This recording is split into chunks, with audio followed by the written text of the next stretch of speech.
M tahun 2008 tanggal 30 Desember 2008. Jadi untuk itu yang kita periksa lebih awal dulu adalah lebar akses masuk mobil pemadam dari jalan raya ke jalan lingkungan mobil pemadam ke jalan lingkungan ke perusahaan. Itu sesuai dengan Permen PU.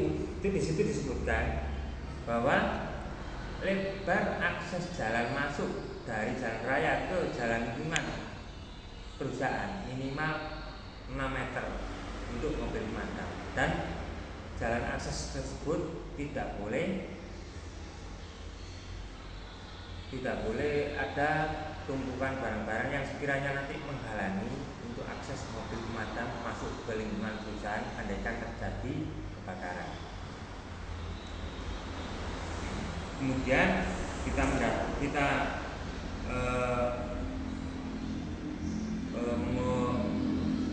memastikan kalau ukuran jalan sudah benar-benar mencapai ukuran tersebut, kita mengklasifikasikan konstruksi akses bangunan gedung itu terbuat dari apa. Misalkan dari cor, kemudian dari paku yang pakai. Kemudian selanjutnya adalah pemeriksaan sarana proteksi aktif. Sarana proteksi aktif di sini ada bermacam-macam. Salah satunya adalah APAR, yang mana kita ketahui bahwa APAR ini kan ada beberapa jenis sesuai dengan penggunaan pada klasifikasi kebakaran. Ada kelas A, kelas B, kelas C, dan D, begitu. Jadi untuk APAR ini nanti dalam pemeriksaan ini kita sesuaikan. Yang dilindungi dari kebakaran di situ itu sifatnya itu kebakarannya kelas apa. Misalkan kalau kelas A ini kan menggunakan jenis powder, kemudian kalau kelas B ini kan menggunakan CO2 atau gas ya.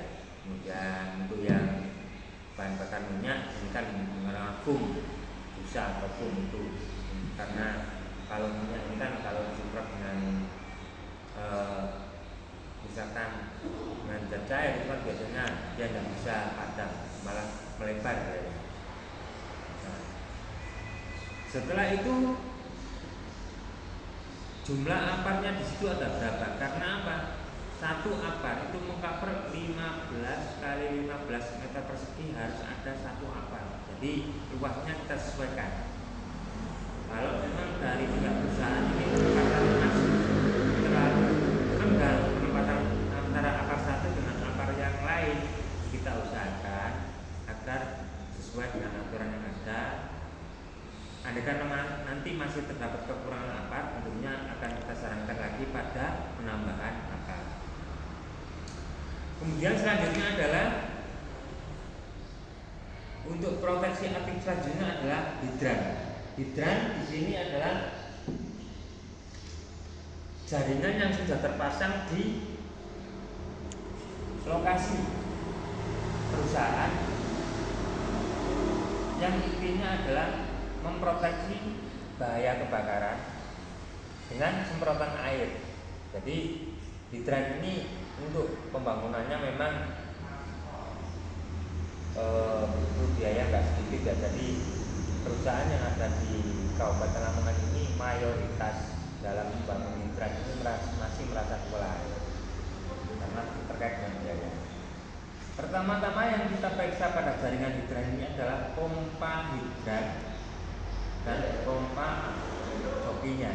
Kenapa? Hidran ini harus dalam keadaan ready setiap saat, harus keadaan siap setiap saat. Jadi yang memiliki tekanan statis di dalam pipa jaringan hidran itu, airnya tekanannya harus statis. Misalkan kalau dari bar itu ya harus stabil di bar, kemudian dan titik terjauhnya itu 4,5 bar ya, kalau 5 bar itu tetap 5 bar. Karena apa? Sewaktu-waktu digunakan. Kita sudah tidak usah menghidupkan untuk pompa manualnya, karena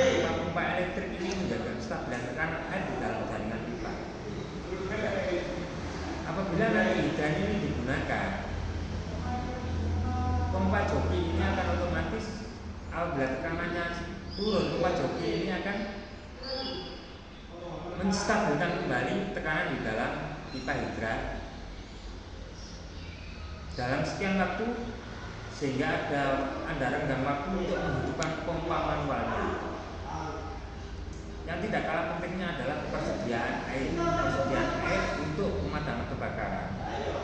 Itu harus ada minimal 30 menit lah, persediaan itu harus mencukupi untuk kapasitas perusahaan pabrik. Biasanya kolam kalau lama itu kalau 30 menit pemadam kebakaran dengan jaringan hidran itu masih mencukupi.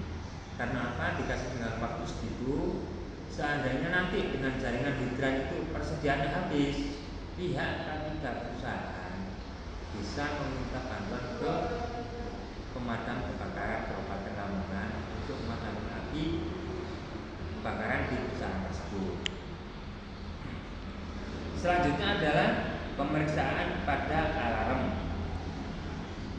Alarm ini pada dasarnya ada dua, yaitu alarm manual dan alarm otomatis. Kita tahu yang otomatis ini kan sejenis smoke detector atau head detector. Smoke detector ini adalah deteksi terhadap asap. Misalkan dalam satu ruangan ini ada smoke detector, kemudian kita untuk mengujinya apakah alat tersebut berfungsi atau tidak, cukup kita menyalakan asap, bisa asap rokok, bisa asap kertas, itu kita dekatkan dengan smoke detectornya.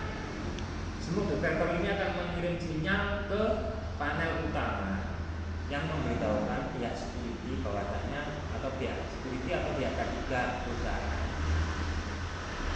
di mana atau di ruangan apa terindikasi adanya kebakaran melalui asap yang dideteksi oleh smoke detector. Nanti kalau sudah mengirimkan sinyal ke panel utama, otomatis akan berbunyi ring dan itu menandakan bahwa ada titik api yang perlu untuk segera dipadamkan. Kemudian untuk alarm otomatis yang kedua yaitu head detector. Head detector ini detektor panas.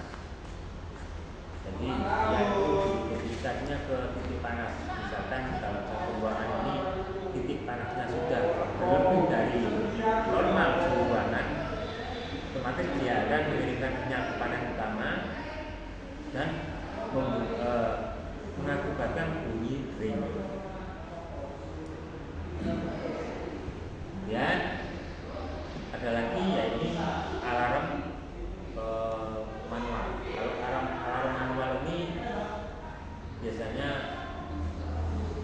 menggunakan tombol manual. Misalkan dalam satu perusahaan itu ada 5 ruangan, kemudian dari masing-masing ruangan ini ada tombol alarmnya yang menandakan kalau terjadi indikasi kebakaran membunyikan bunyi dering yang otomatis akan memberitahukan karyawan untuk segera mengevakuasi diri atau mengevakuasi barang-barang dari wilayah kebakaran, dan tentunya tim KPK-nya akan bergerak cepat untuk memastikan pemadaman di lokasi tersebut.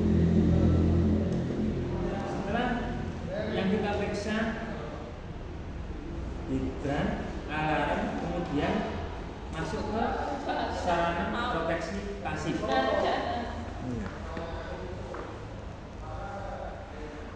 Sarana proteksi pasif. Sarana proteksi pasif di sini adalah ada yang namanya tulisan jalur evakuasi. Jalur evakuasi ini terpasang dengan menggunakan stiker mica yang menyala di saat gelap. Ukurannya standarnya 30 cm kali 12 cm. Itu biasanya terpasang di lorong-lorong sisi luar dari perusahaan. Kemudian berwarna hijau Terus untuk penempatannya sendiri dari lantai itu sekitar 40 atau 50 cm. Karena apa? Dia terletak di bawah.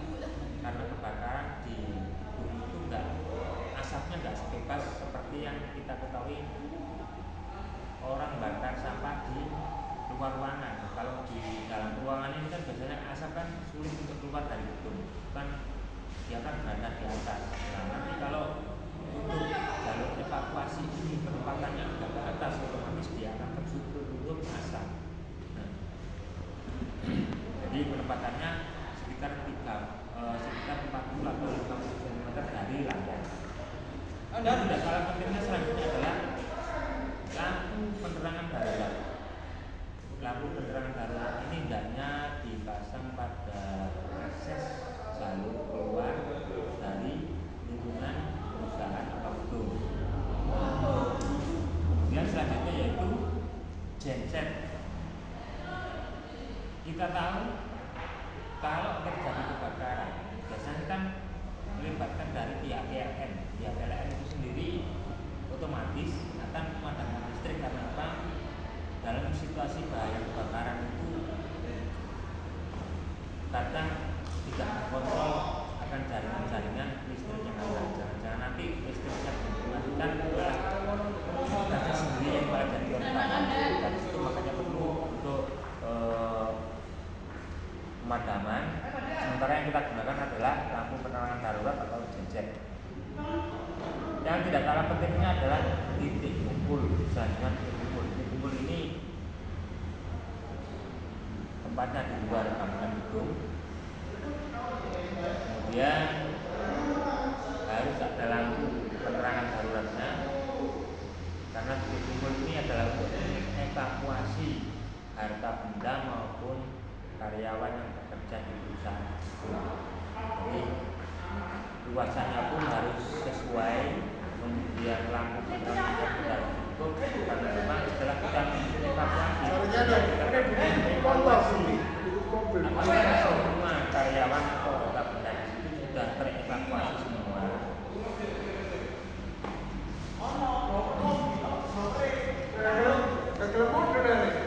Ataukah masih tidak? Jadi di situ selain mengevakuasi juga selanjutnya kita mengevaluasi, terutama tim Tadikana mengevaluasi dari sini. Dan yang terakhir dalam pemeriksaan ini adalah manajemen keselamatan kebakaran gedung atau MKKG. Manajemen keselamatan kebakaran gedung ini adalah tim yang dibentuk oleh perusahaan tersebut yang intinya fokus untuk menangani kebakaran di bangunan gedung, yang mana di situ sudah terstruktur baik ketua, sekretaris dan anggota. Yang tugas utamanya adalah menginventarisasi alat proteksi pemadam kebakaran di perusahaan tersebut dan juga letak-letaknya di perusahaan tersebut. Letak-letak alat pemadam kebakaran atau alat proteksi pemadam kebakaran baik aktif maupun pasif di perusahaan tersebut. Jadi ketiga ini harus paham terkait dengan penempatan alat-alat pemadamnya, serta melakukan pemeriksaan berkala, baik 1 bulan sekali atau 3 bulan sekali. Karena apa? Kita tahu bahwa apa sendiri itu kalau di Kabupaten Lamongan ada expirednya. Mayoritas expirednya di Kabupaten Lamongan ini adalah 3 tahun. Jadi itu sekilas uraian tugas saat melaksanakan pemeriksaan proteksi kebakaran di lapangan untuk penerbitan surat rekomendasi kelayakan fungsi bangunan.